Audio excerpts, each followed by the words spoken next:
Russia is being accused of beheading a captured Ukrainian soldier.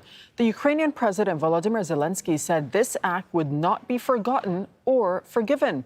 We have two correspondents on the story. Dorsa Jabari is in Moscow. We'll speak to her in just a moment. But first, let's bring in Jonah Hull, joining us from Kyiv, to tell us what more we're learning about this alleged incident, Jonah, and whether the video has been independently verified. Well, we've grown used in the last 14 months or so, haven't we, to seeing pretty gruesome footage of war. But this particular incident makes very grim viewing indeed. And for that reason, we're obviously not able to broadcast it. There are two videos, in fact, that emerged overnight. One showing, purporting to show two Ukrainian military corpses beheaded. The second video is far more graphic. It purports to show a Russian soldier torturing and then beheading a Ukrainian prisoner of war. And there are signs in the video that the Ukrainian may have been alive when the beheading process begins. Importantly, it is impossible to independently verify this video.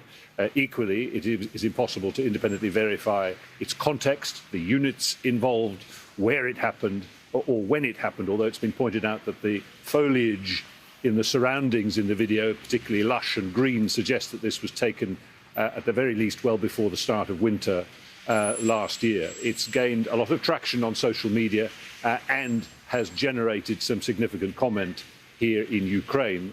Dmitro Kuleba, the foreign minister, likening Russia as a result of this video to Islamic State.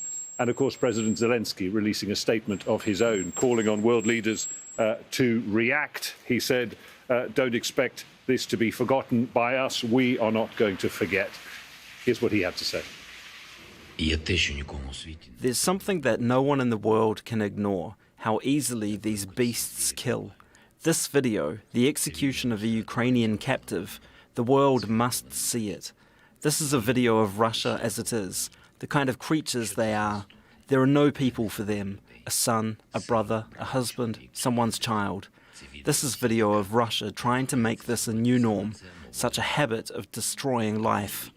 So that's the comment from Zelenskyy. Let's bring in Dorsa Jabari, who's joining us from Moscow, to find out whether there's been any reaction from the Kremlin, Dorsa, to this. Yes, we just heard from the Kremlin spokesperson, Dmitro Peskov, a short while ago, and he had a brief statement on this video. He said that first it needs to be verified and that it is appalling and rather disturbing footage that it shows. We haven't heard from any other high-ranking officials in the country so far about this video that's circulating, but according to Dmitro Peskov, it first needs to be verified, and they also, the Kremlin agrees that it is quite disturbing. I think they're going to have to wait and see down the line how they can react once and if the footage is verified. Yeah, okay, Dorsa, you'll keep us across the story, but let me ask you about another development from Russia, and we understand that Parliament is due to discuss new conscription legislation. What's that about? Well, this is a bill that was first introduced in February 22nd, to be exact, just before the war broke out of 2022 in the State Duma, that is the lower house of parliament in this country, where it proposed some changes to the mandatory military service that men in Russia between the ages of 18 and 27 have to go through. They have a one-year military service that is mandatory. The bill that was passed in its third and final reading in the Duma House on Tuesday basically states that currently, the process is that men are received a letter from the military via post that they need to report for duty, and they need to go to an enlistment recruitment office of the military. They have a window of 20 days once the letter is received.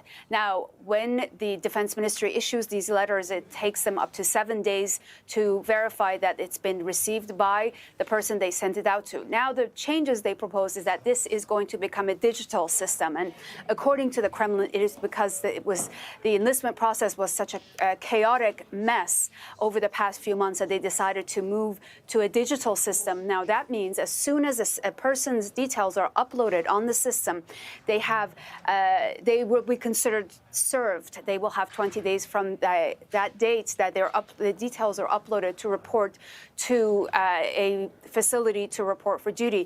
And also, immediately, they will not be allowed to leave the country. That is one of the main issues. That means it becomes much more difficult for men in this country to dodge the military service that they have to go through. And if they don't report within that time frame, then there is a number of restrictions that will be placed on them that will make life very difficult for them. Not only they won't be able to leave the country, they will not be allowed to rent any property. They will not be allowed to register any businesses. So really, they're trying to find all kinds of ways to ensure that the system is a smooth one. Okay, thank you so much. Dorsa Jabari reporting from Moscow.